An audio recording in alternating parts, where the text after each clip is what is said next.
목요일 아침 요기요교회 정광호 전도사입니다. 오늘 우리가 함께 묵상할 본문 말씀은 욥기 22장 1절에서 20절까지의 말씀인데요. 욥의 친구들 가운데 대만 사람 엘리바스가 세 번째 발언을 시작합니다.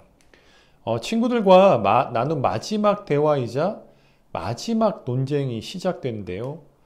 지금까지 욥의 말을 들었던 엘리바스는 이제 자신의 주장을 좀 더 견고하게 전하고 있습니다. 그러니까 엘리바스는 첫 번째 발언에서 욥에게 점잖게 훈계하면서 회개를 권면했습니다. 그러나 욥이 권면을 받아들이지 않자 두 번째 발언에서는 조금 격앙된 말투로 악인의 심판을 이야기하면서 욥을 염두에 두고 악인에 대한 저주를 선언했습니다. 이제 마지막 세 번째 발언에서는 자신의 생각을 아주 거침없이 말하고 있는데요. 욥의 위로움이 하나님께 어떠한 유익도 없다고 단언합니다. 그러니까 하나님께서 욥을 책망하고 고난을 주신 이유가 그의 죄악 때문이라는 것입니다. 그러니까 욥을 죄인으로 규정하면서 그의 죄는 끝이 없다고 비난합니다.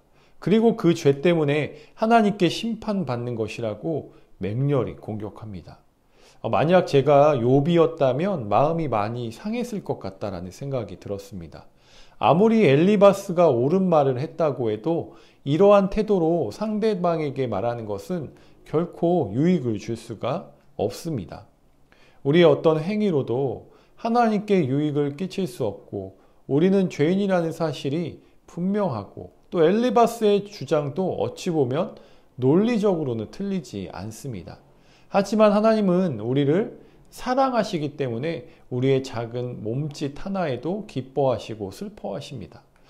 그것이 하나님께 유익하거나 무익해서가 아닙니다. 분명한 것은 하나님께서는 우리를 사랑하신다라는 사실입니다.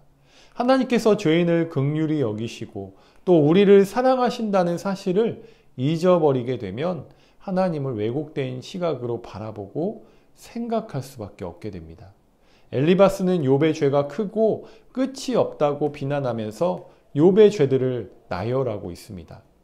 그러니까 목마른 사람에게 물 한 모금도 주지 않았고 고아와 과부를 학대했으며 권력으로 다른 사람의 재산을 빼앗았고 지위를 이용해서 거들먹거리며 살았다고 말합니다. 욥이 고아와 과부와 같은 사회적 약자를 학대했다며 그가 자인하고 비열한 사람이라고 비난하는 것입니다. 그러나 하나님께서는 욥을 정직하고 위로운 사람이라고 인정해 주셨습니다. 그러니까 엘리바스가 지적한 이 욥의 죄들은 거짓 소문으로 퍼져서 욥을 악한 사람으로 만들어 버렸습니다. 거짓 소문으로 인하여서 다른 사람을 판단하는 일은 그 사람의 영혼을 죽이는 일입니다. 누구에게 들었던 소문들을 자기 생각대로 해석하고 정죄하고 비난했습니다. 그러니까 엘리바스는 자신의 주장을 관철시키고 싶은 마음이 컸겠지요. 그 마음이 앞서 있기 때문에 현재의 욥의 아픔과 상황을 생각하지 못했습니다. 욥이 지금 이런 고난 가운데 있는 상황을 친구들 외에도 많은 사람들이 들었고 또 알았고 보았겠지요. 그러니까 얼마나 많은 이야기거리와 소문들이 무성했을까요? 욥 쟤 완전히 망했다며 어쩌다 저렇게 된 거야. 이랬대 저랬대. 사실이 아닌 사실들이 점점 퍼져나갔겠지요. 그래서 망했구나. 우리는 자신의 생각대로 그 사람을 판단해 버리는 오류를 범할 때가 분명히 있습니다. 엘리바스처럼 거짓의 근거에 누군가를 조언하는 것은 큰 잘못입니다. 확인되지 않은 정보들로 서로를 비난하고 공격하면서 교회와 또 사회를 혼란스럽게 만들고 사람들의 마음에 상처를 주고 있진 않은지 우리를 뒤돌아보고 점검해 보아야 함을 말씀을 통해 깨닫게 됩니다. 우리의 조언과 위로는 오로지 진리와 사실에서 출발해야 하며 비난은 삼가해야 함을 오늘 말씀은 교훈합니다. 하나님께서는 죄를 지은 사람들에게도 자비를 베푸시고 인애를 베푸시는 분이십니다.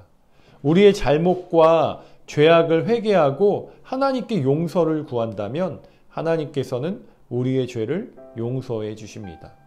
그리고 우리가 돌이켜 진리를 따라 하나님의 선하신 뜻대로 살아가는 모습을 보기를 원하십니다. 엘리바스는 악인들이 멸망하는 모습을 보고 의인들이 기뻐하고 환호한다고 말합니다. 여기서 어떻게 보면 상대적 우월감, 교만함에 빠진 엘리바스의 태도를 보게 되는데요. 자신과 같은 의인들이 악인들의 비참한 결말을 바라보면서 통쾌하게 웃게 될 것이라는 자긍심을 보여줍니다. 진정한 하나님의 자녀라면 멸망당하는 악인들을 긍휼히 여기는 마음을 가져야 하지 않을까요? 한 사람을 사랑하시는 하나님 아버지의 마음을 깨달아 알지 못한다면 우리가 어떻게 세상에서 빛과 소금의 역할을 감당하며 살아갈 수 있을까요? 하나님을 믿고 살아가면서 때로는 우리도 이런 마음, 사랑하는 마음을 갖고 살아가야 합니다. 나를 괴롭히고 힘들게 하는 사람은 언젠간 반드시 하나님께서 심판하실 거야. 또 그 사람을 나쁜 사람이라고 말합니다. 그러나 이런 말을 하기 전에, 이 마음을 품기 전에 먼저 그 사람을 긍휼하게 여겨주면 좋겠습니다. 그래서 우리 태도가 하나님의 사랑을 또 조금이라도 나타내고 하나님의 사랑을 조금이라도 반영하여 상대방에게 상처되는 말에도 온유하게 유지될 수 있도록 또 겸손하게 사람을 위로할 수 있는 우리 모두가 되기를 소망합니다. 네, 오늘도 이 말씀 잘 우리 마음에 새기고 하루를 살아갔으면 좋겠습니다. 하나님은 우리를 사랑하신다. 우리를 인애로 돌보아 주신다. 라는 것 잊지 않고 살아가시기를 간절히 소망합니다. 네, 요하 다음 주에 봬요.